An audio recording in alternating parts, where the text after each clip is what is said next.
We're off. Are you gonna talk to them? Did you need to talk to them? Nope, we're good. Okay. We're live. All right, we're ready. Just to clarify.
All right, welcome to our interview panel for young people. Thank you to the folks who are participating in this via live stream.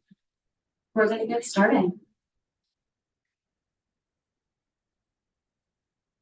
Timer. Thank you. Good afternoon, Ms. Stokes. We're all really glad that you could be with us today. Thank you. Hope to learn more about you and your experiences.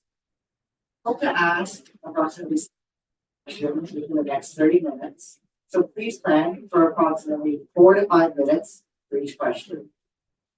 Now, let's start with the introduction of our panelists. I am Yvonne, and I'm a sophomore from Madison West High School.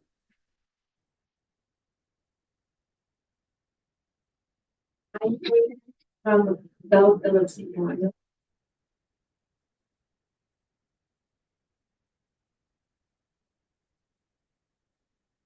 I'm Rhea, and I'm in 9th grade, and I'm Jay. I'm a junior from East High School. Anna, and I'm a junior at East High School. I'm a freshman at Belleville Memorial.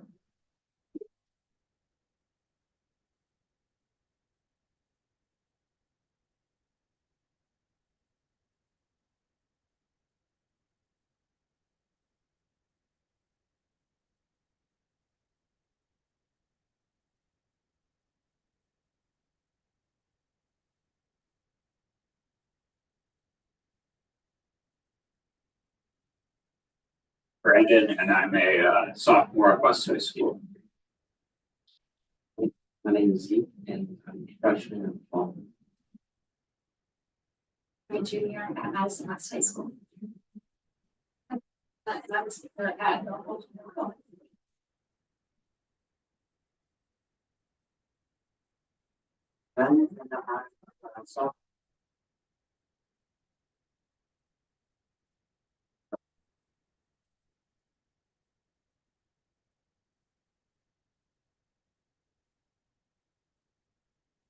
I'm Aiden, and I am a junior at Madison West High School. Scarborough, and I'm a junior from the body.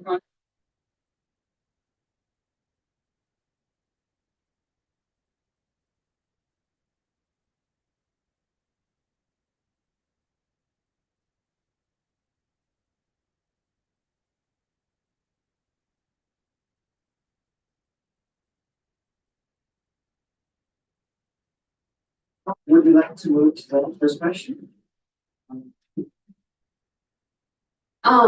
So student voice is often overlooked and tokenized in educational settings. As superintendent, it is really important to have an innate desire to consistently listen to students and learn from their experiences. Provide an example of how you have engaged with students face-to-face in the past to ensure that the student voice is properly represented and reflective of the diverse student population. How will you plan to directly involve students in important decisions and discussions? That's a wonderful question because we know at the heart of every school is our students and their voice does matter. What I have done and would plan to continue to do is I always have what I call a Superintendent Student Advisory Group, or SAG, as some have given it a short name. What that means, and I've done this two different ways, is that I meet with a select group of students that's a diverse representation of our district. And by diverse, I mean in every subgroup, ethnicity, race, culture. It's a diverse group of students, and we would typically meet once a month to talk about topics that were predetermined by you in terms of what you wanted to learn more about. For example, food service, you wanted to understand why we have to have certain things on our menus. So when we would come and I would bring district leaders to talk with you about those particular things or those particular subjects that were important to you, school culture, climate, things of that nature. In addition, I also would go and meet with you in individual buildings, because what we found out is that while I had district level meetings, many of the students felt like it would be more personable and more important to meet at each building, because we all know your culture is different at each building. So then I began to have sessions at each of the buildings where there again, a section of student voice being heard, people who represent the students in their building. And we would meet usually for like breakfast time, and we would talk about things that were important to you.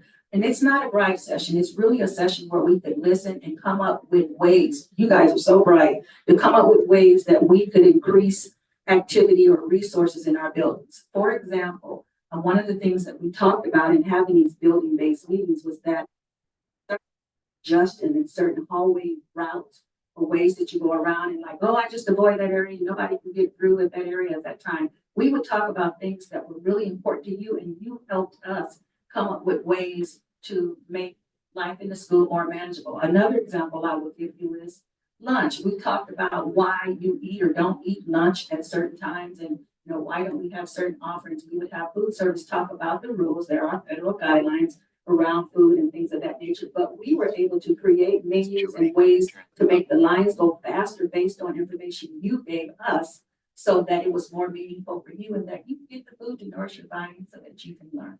So those are some of the ways is that I want to have sessions with you on a routine basis to meet your needs and hear from you.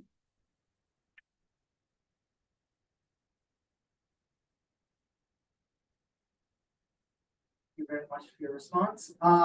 Question 2 is that Madison has had for a very long largest achievement gaps in the state, as well as in the past couple of decades. Students, we have also noticed a significant achievement gap within our schools. And in order to rectify this, real systemic change is needed. Please share a specific example of how you have effectively worked to narrow the achievement gaps within your school. Thank you there again. This is definitely something we see not just here in Madison, but probably across many school districts across the United States. I would say whenever we start talking about closing the achievement gap for students, we have to message what those gaps are and what we believe might be indicators as to why those gaps are existing. And in order to do that, we have to look at the individualized boots on the ground work that we provide for our diverse students in each building. Every building is different. Therefore, the needs in every building is different. But while the buildings are different and the needs are different, there are some research best practices and some what I call action research practices that help us understand that if we provide these particular supports for specific groups of students, they actually have better gains and better outcomes.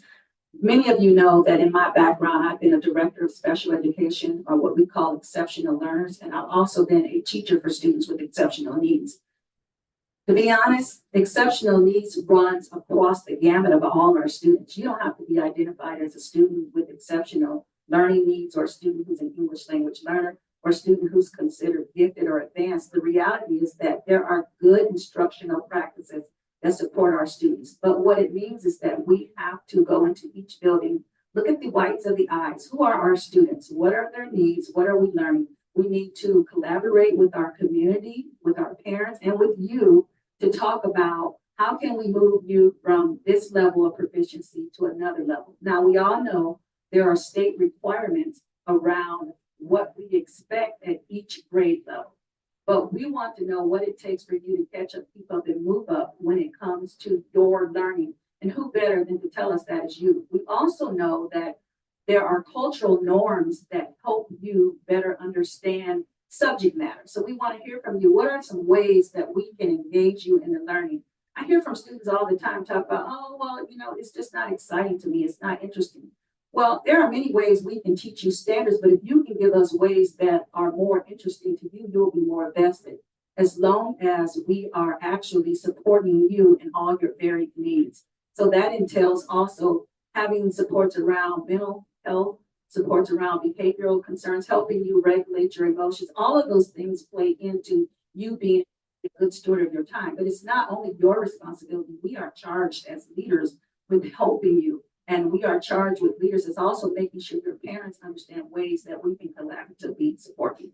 So in short, while that was long, we have to look at each individual building based on the needs of the students who are in that building. And while there will be some systematic things we do, we need to tailor those systematic things to a building-based approach.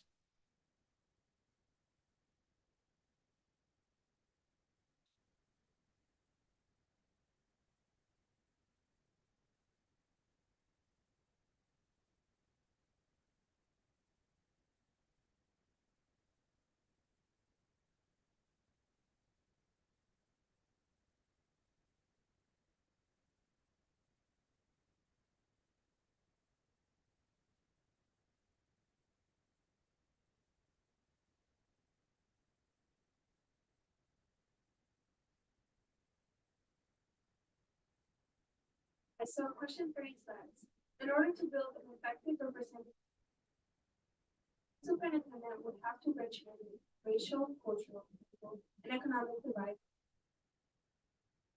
Please share how you have approached multiple groups on a large scale and built a coalition to achieve positive outcomes for all students. I think that with any culture, lingual, or economic concern in our district, it all comes back to families and resources. What is it that we need in our communities to support our children, to support our families, and so that we can keep the main thing in our schoolhouse, which is teaching. That's multifaceted because that means we have to find those supports in our community that help you with everything for the whole child, mental health, social emotional learning, academic learning. If you're behind, ways to help you catch up. So I say all that to say this. We need to collaborate with you and our community members on a holistic basis, meaning there needs to be across the district where we talk about the needs of the district as a whole, but we also have to have building-based community type meetings where we talk about needs of a specific area or building. For example, I'm sure many of you know that in some communities, there may be what we call food deserts. And that doesn't mean there's no food. It just means sometimes that the access to the food is not as easy. We know in some communities, there may be other needs and challenges. So we really need to make sure while we're looking at the district as a whole, that we're also looking at the district from the perspective of a building-based community. And within those communities, we need to make sure that we're meeting the needs of the individual stakeholders in the community. We may have communities where we have English language learners, not just the children, but the parents. And so we need to make sure that in each of our communities, we're looking at what's needed. How do we support parents in supporting their children? And therefore, we bring that into the schoolhouse and we're able to more efficiently support and meet your needs. Question 4 says, each student in school is unique and requires different sources to how have you balanced the learning needs of student groups such as English language learning, and how can students work with the district to ensure the diverse needs of all students are met? So you're speaking specifically about English language learners and advanced learners. I would put with that question also students who are exceptional learners, or what some call students with disabilities, but we will say students with exceptional needs. With that being said, we have to make sure that our buildings have a strategic mode of operation, meaning how we set up courses and timing where we protect core instruction. And what I mean by core instruction is math, science, social studies, reading. All subjects, art, music, they're all important, but the core instruction has to be protected in terms of we don't want to be pulling our students out at a time when they should be in front of their teacher. I say that those times we need to be pushing more staff in to make sure that if a child is having issues with behavioral needs, we can have a behavioral specialist come into the environment where they're actually having the issues, and then we can learn more so that when we pull the student out for small groups, we can do more.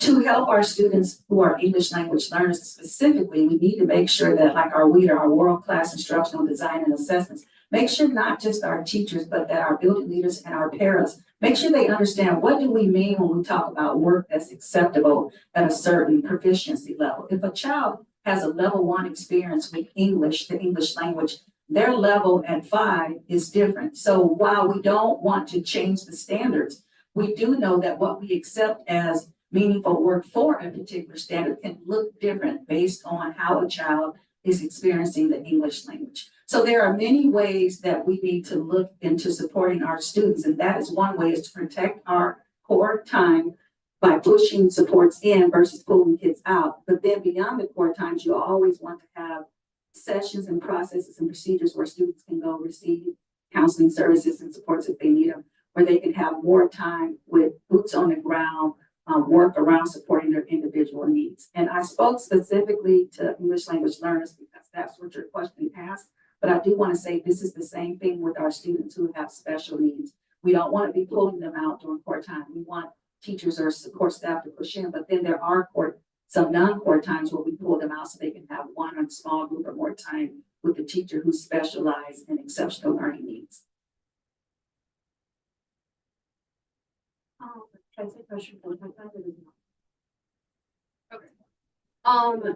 The MMSD website states, we believe that resources are critical to education and are responsible for the equity and effectiveness of them.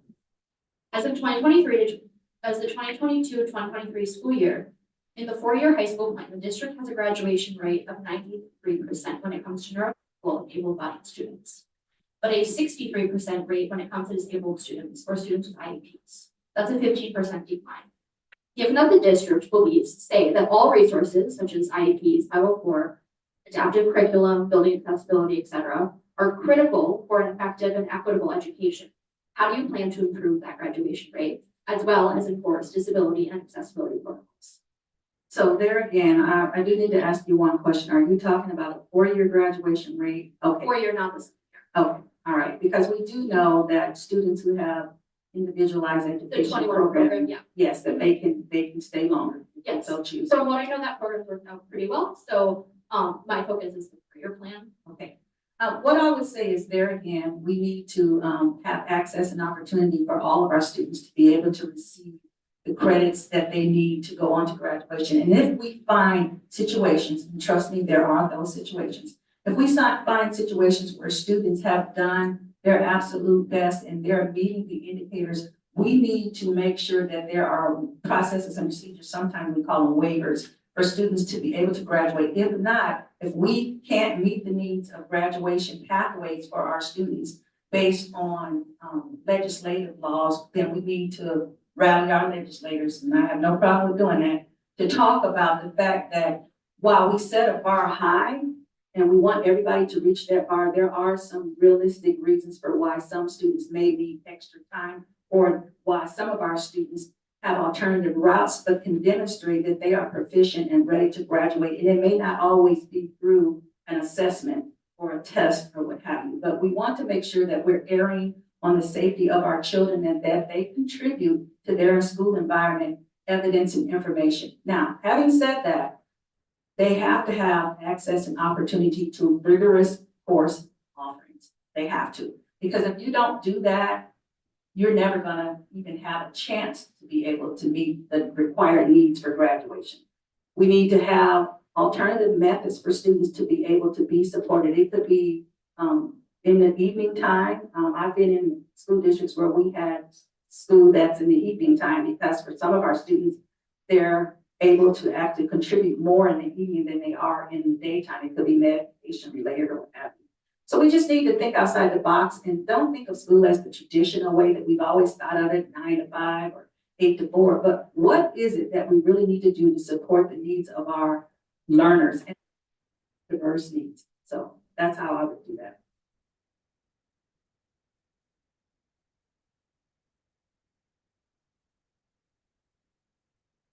Thank you very much.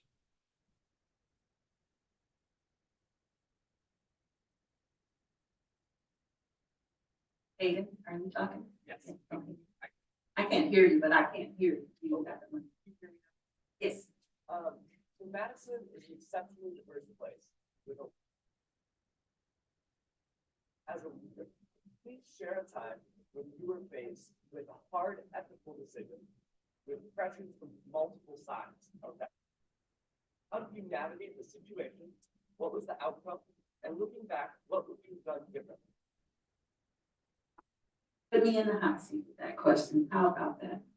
I will tell you that I'm going to use the word equity.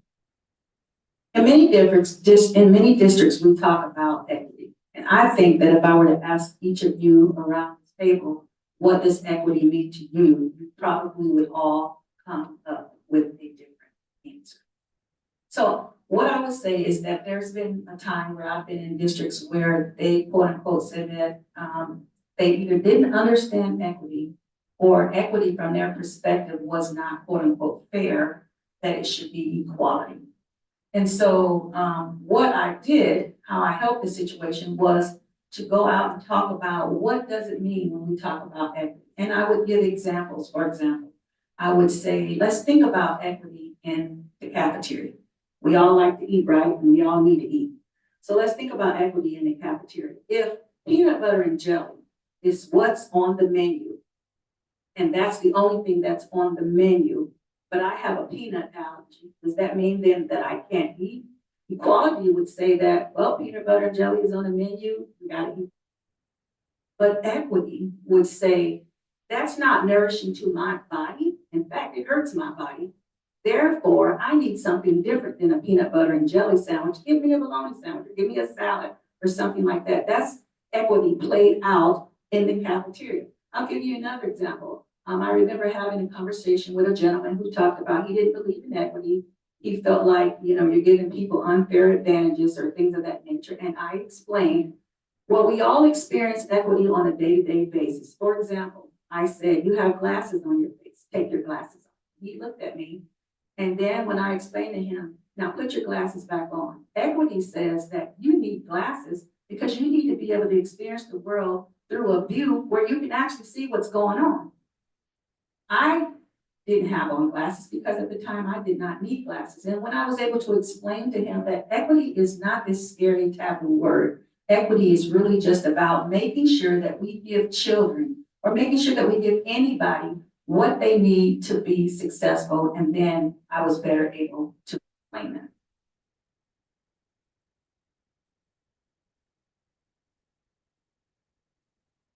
Has committed to achieving 100% renewable energy by 2040. Please share your experience with similar climate initiatives in implementation. How you will apply the experience for MMSD achieve their sustainability objectives.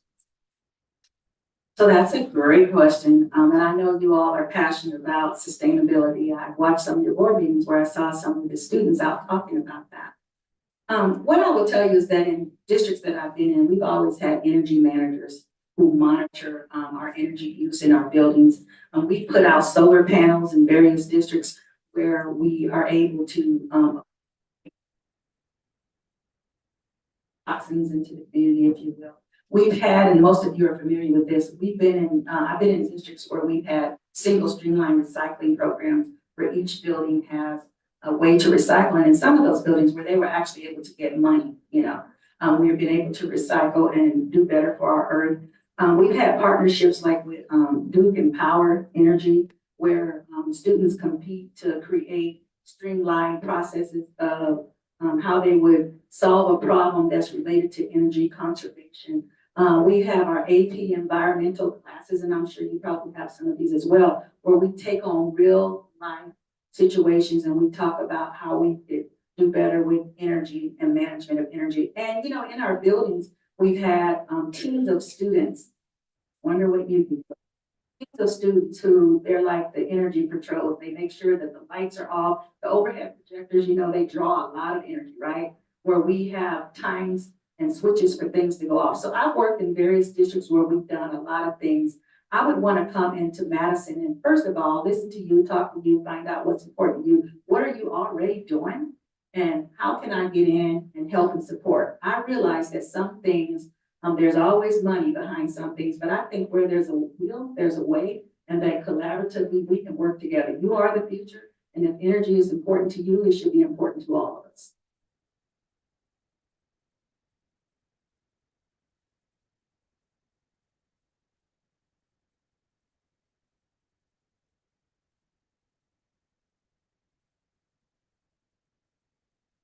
So my question to you is, if I am selected as your new superintendent, what is one thing that you believe is most important for me to know about you as students in your environment that you believe I would need to support?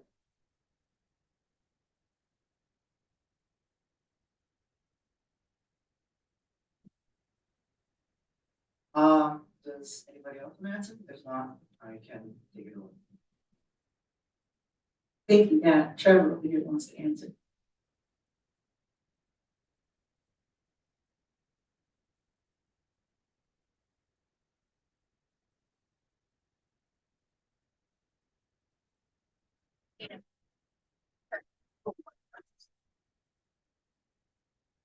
So, over the past year, I have seen it, experiencing more, curriculum in our school.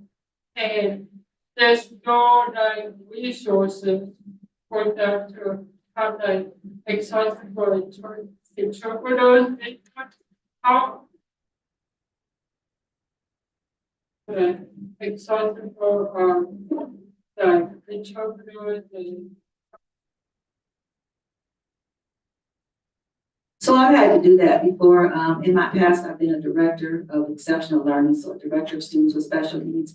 And we rattle the bushes all across the country to find DHA licensed support staff. And they typically work with you almost on a one-on-one basis. Or we have times where they work with other students, but I would rattle the bushes to find somebody who can work with our students. It's important that you have the resources you need as far as if you need other HH, we would want to make sure that you have that. take the You're welcome. Thank you very much for being here and thank you very much for participating in our student interview panel. We've enjoyed learning about you and your experiences and we hope you have a great rest of your day. Well, I appreciate you all and thank you so much for allowing me to have time with you because your voice does matter. Thank you so much. Thank you very much, Mrs. Stokes.